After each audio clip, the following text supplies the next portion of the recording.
আমের টক তৈরি করার জন্য এখন আমি আঁশযুক্ত 4টে আম নিয়ে নিয়েছি।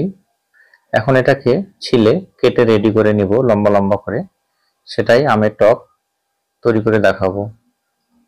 তার জন্য কড়াই বসিয়ে দিয়েছি। সেই তেলে এখন আমি পেঁয়াজ এবং রসুন কুচি, লঙ্কা কুচি, একটা তেজপাতা আর পাঁচফোড়ন দিয়ে দিলাম। সেটাকে এখন আমি 50% ফ্রাই করে নেব। পুরোপুরি লাল করব না, কেননা যে আমের সাথে আবার সেই পেঁয়াজগুলো পুড়ে যাবে। তাই অর্ধেকটা ফ্রাই করার পর সেই কেটে রাখা আমগুলো দিয়ে দিলাম। এবার এখানে পরিমাণ মতো লবণ দিয়ে দিলাম,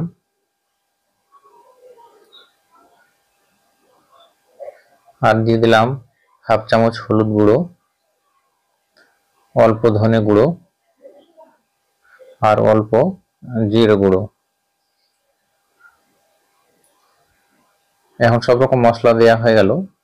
এবার আমটাকে কিছুক্ষণ ধরে কষিয়ে নেব।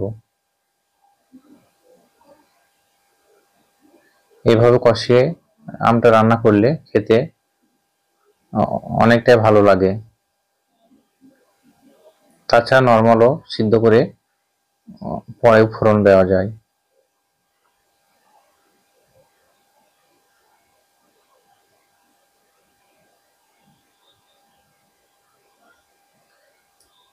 এখন আমার আমটা কষানো হয়ে গেছে। এবার এখানে ভালোভাবে সিদ্ধ করার জন্য আর হালকা গ্রেভি করার জন্য পরিমাণ মতো জল দিয়ে দিলাম। এখন জল দিয়ে কিছুক্ষণ ঢেকে ঢেকে সিদ্ধ করে নেব, তবে আমটা ভালোভাবে সিদ্ধ হয়ে যাবে। তার জন্য ঢেকে দিলাম। কিছুক্ষণ পর দেখতে পাচ্ছেন আমগুলো কি সুন্দর সিদ্ধ হয়ে গেছে। এখন এখানে অল্প পরিমাণে চিনি দিয়ে দিলাম। যেহেতু আমগুলো প্রচুর টক, তাই হালকা চিনি দিলাম। তারপরও মোটামুটি টক থাকবে, খেতে অনেকটা ভালো লাগবে। আর জলটা অনেকটা কমে গেছে, সেই ঝোলটা অনেকটা গাঢ় হয়ে গেছে। এভাবে আরো কিছুক্ষণ ধরে নেড়ে ছেড়ে ফুটিয়ে নেব। দেখছেন রসটা আরো কমে গেছে। এখন সেই আমের টকটা রেডি হয়ে গেছে। এবার এটা চুলাটা অফ করে ঢেলে নেব।